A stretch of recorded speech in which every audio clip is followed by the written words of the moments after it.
Botanical Garden atau BBG, tempat ini adalah lahan pengembangan hortikultura, pengembangan penyediaan bibit dan pakan ternak.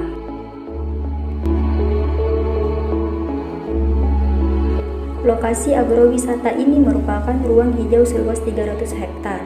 Wisatawan yang berkunjung ke lokasi Bangka Botanical Garden dapat menikmati kesejukan udara, sekaligus belajar mengenai usaha pertanian, peternakan, serta perikanan terpadu dengan cara organik.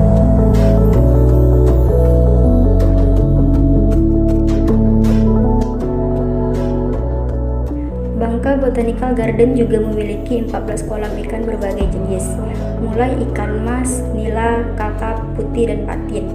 Ikan-ikan tersebut tumbuh subur berkat kotoran sapi dan air seninya diolah menjadi pupuk organik. BBG kini memiliki sekitar 250 ekor sapi yang terdiri dari sapi pedaging, sapi perah, dan sapi Bali. Lokasi BBG dapat ditempuh sekitar 18 km dari pusat kota Pangkal Pinang. Arahnya sama saat menuju pantai Pasar Padi Pangkal Pinang. BBG hanya berjarak sekitar 7 km dari Bandara Depati Amir Bangka.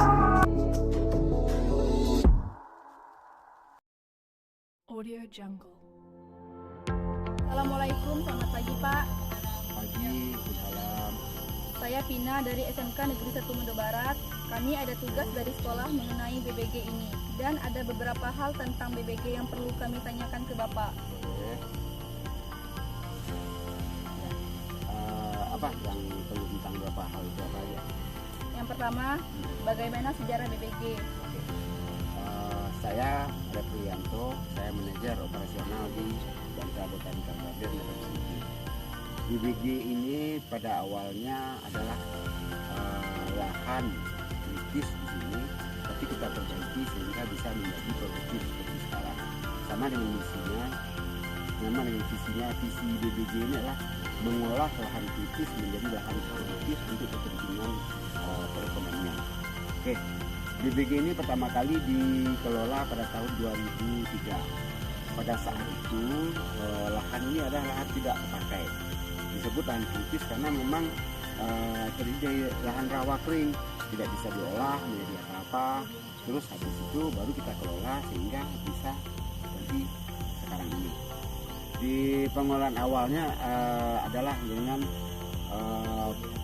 karena ini daerah luas ya pertanian gitu kan, maka untuk awalnya kita ingin mengelola ini seperti daerah pertanian. Kalau daerah pertanian makanya karena lahan kritis harus kita normalisasi tanah dulu. Normalisasi tanah adalah dengan cara memakai pupuk yang kita pakai pupuk kompos. Itu untuk normalisasi tanah. BBG ini luasnya 312 hektar dan dibagi atas 4 misi. Tadi visinya adalah mengolah lahan kritis menjadi lahan produktif. Misinya adalah sebagai tempat pendidikan. Kenapa kita sebut tempat pendidikan? Karena kita ingin Bangka Belitung ini pada awalnya adalah lahan penambangan. Dan kita yakini walaupun pada saat kami kelola tidak ada penambangan timah di sini, tapi kita yakin bahwa mungkin ratusan tahun lalu di BBG ini ada penambangan timah. Makanya kita pakai untuk pendidikan. Jadi pendidikan kita ingin memperlihatkan kepada masyarakat bahwa ada anggapan bahwa lahan bekas timah, tambang timah itu tidak bisa dikelola. Kita bisa. Makanya ini yang kita lakukan. Itu misi pendidikan. Yang kedua, misi penelitian. Berkaitan dengan hal tadi bahwa Bangka Belitung adalah lahan lebih banyak lahan tambang, maka perlu untuk normalisasi untuk penghijauan dari bekas penambangan itu perlu ada penelitian tanaman apa sih yang cocok untuk lahan-lahan seperti itu. Inilah kita teliti di sini, maka kita teliti penelitian itu langsung yang praktek.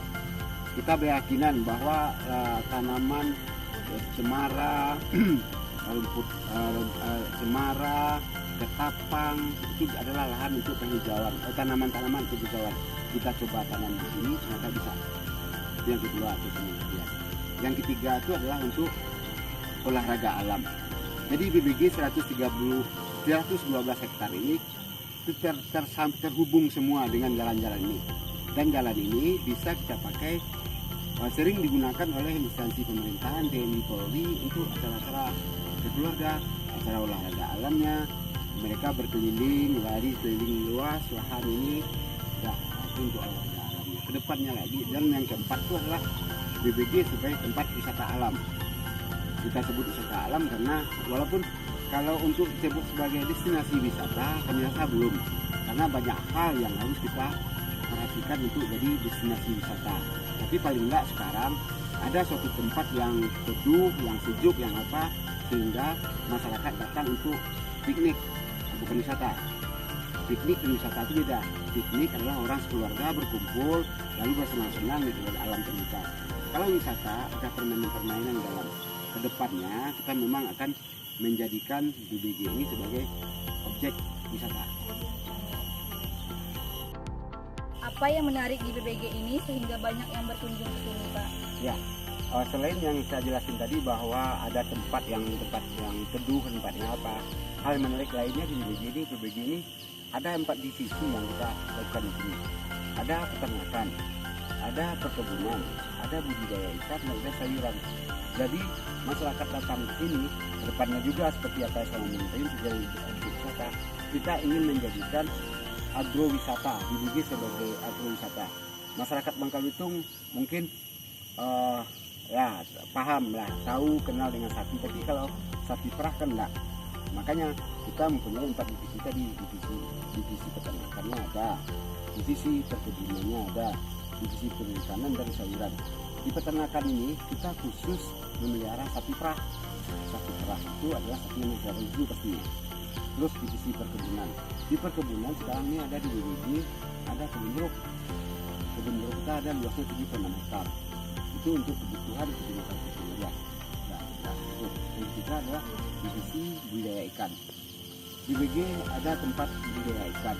Itu lokasinya itu sebagai tempat sebagai ekonomi, juga tempat penelitian apakah ikan apa yang cocok dipelihara di kadar air yang rendah.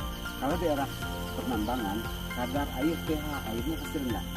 Dan dalam penelitian kami yang cocok ikan dipelihara adalah lele dan nila. Yang keempat adalah tempat sayuran. Jadi di sini sekarang kita masih upayakan kita tanam sayuran dengan berbahan kompos, pupuk kimia yang tidak kita pakai. Jadi sayurnya lebih segar, lebih fresh. Dan masyarakat datang ke sini tidak boleh memetik sendiri lalu timbang lalu bawa pulang. Oke. Jadi hal-hal seperti itu menurut kami adalah hal yang menarik sehingga masyarakat datang ke sini. Yang lain? Baiklah, pertanyaan selanjutnya, Pak. Kedepannya BBG mau seperti apa? Nah, BBG sekarang kan masuk masih gratis atau apa-apa. Kedepannya kita, karena itu sesuai dengan apa yang ada di sini sekarang, bahwa cuman kita dapat suasana sejuk, dapat apa, tidak ada permainan, tidak apa-apa. Kedepannya BBG akan kita jadikan sebagai objek wisata. Objek wisata, saya sudah menyiapkan lahan di belakang sana seluas 20 hektar. Itu di sana nanti akan ada outbound, ada permainan. Jadi itu salah satu sebagai menjadi nanti bentuk permainan untuk objek wisata. Selain itu kita juga sudah mulai ke bawah ini akan kita pelihara beberapa hewan-hewan ini, hewan-hewan yang disenangi oleh masyarakat. Sekarang sudah ada kita melihara rusa sekarang ada sekitar 22 ekor. Kita juga ada memelihara burung merak kita sekarang ada 10 ekor. Jadi intinya semua adalah bahwa kedepannya BBG akan kita jadikan sebagai objek. Baiklah, pertanyaan selanjutnya, fasilitas apa saja yang bisa digunakan di wisata tempat ini, Pak? Kalau sekarang masih belum. Sekarang fasilitasnya belum ada. Fasilitas yang ada sekarang masyarakat datang melihat sapi, terus belajar bagaimana pola cara memerah sapi. Itu hal yang menarik. Terus masyarakat datang juga untuk datang ke kandang rusa. Itu teman kamu sekarang tuh lagi ngasih makanan rusa, memandikan rusa. Itu adalah sesuatu hal yang menarik juga. Selain itu, ya kolam pemancingan mungkin itu yang baru. Kedepannya itu fasilitas yang ada sekarang dan kita tingkatkan dengan ada outbound tadi, berbentuk permainan lain itu akan kita lakukan ke depan. Baiklah, pertanyaan selanjutnya, apa saja yang ada di BBG? Ya, kita ulang lagi, itu di BBG itu ada beberapa hal yang kita pelihara, kita kembangkan di sini. Kita juga mengembangkan tanaman-tanaman, kita di sini adalah tempat pendidikan. Kita juga tempat ada namanya greenhouse. Di greenhouse itu ada beberapa tanaman langka. Tanaman langka itu memiliki juga beberapa susah. Selain dari peternakan, perikanan, ikan tadi, itulah hal-hal yang lain yang ada di sini. Baiklah Pak, mungkin cukup pertanyaan dari kami. Terima kasih banyak sudah diberi kesempatan untuk kami. Ya.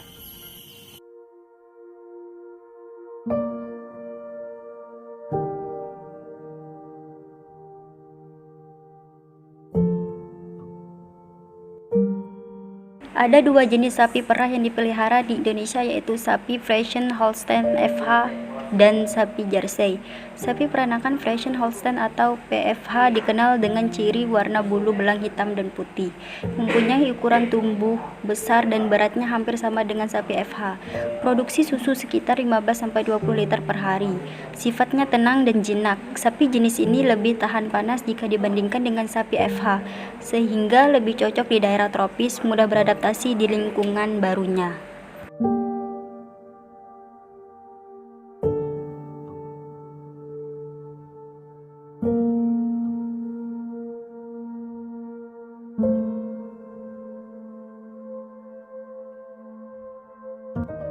Untuk mendapatkan sapi perah yang unggul dapat dilakukan dengan melihat 4 faktor, yaitu genetik atau keturunan. Bibit sapi perah harus berasal dari induk dan penjantan unggul.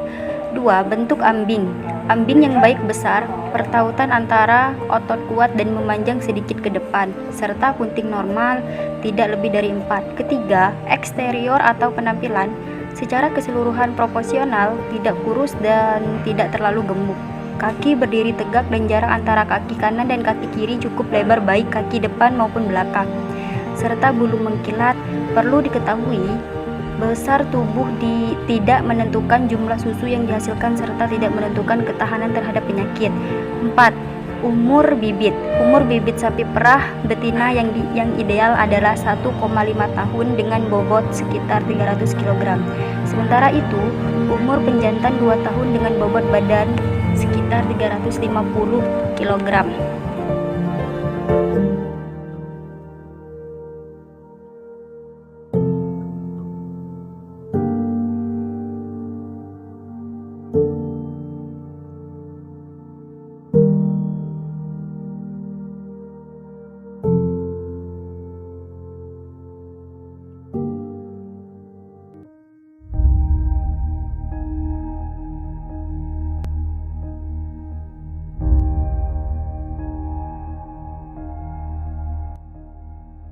Jeruk siam atau dikenal juga dengan nama jeruk koprok merupakan salah satu jenis jeruk yang sangat populer di Indonesia.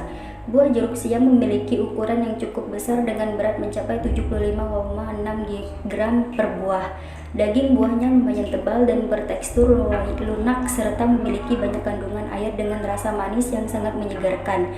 Setiap buah mengandung sekitar 20 biji di dalamnya. Buah jeruk siam juga dikenal memiliki daya tahan buah yang cukup lama, yakni mampu bertahan hingga 8-10 hari setelah masa panen.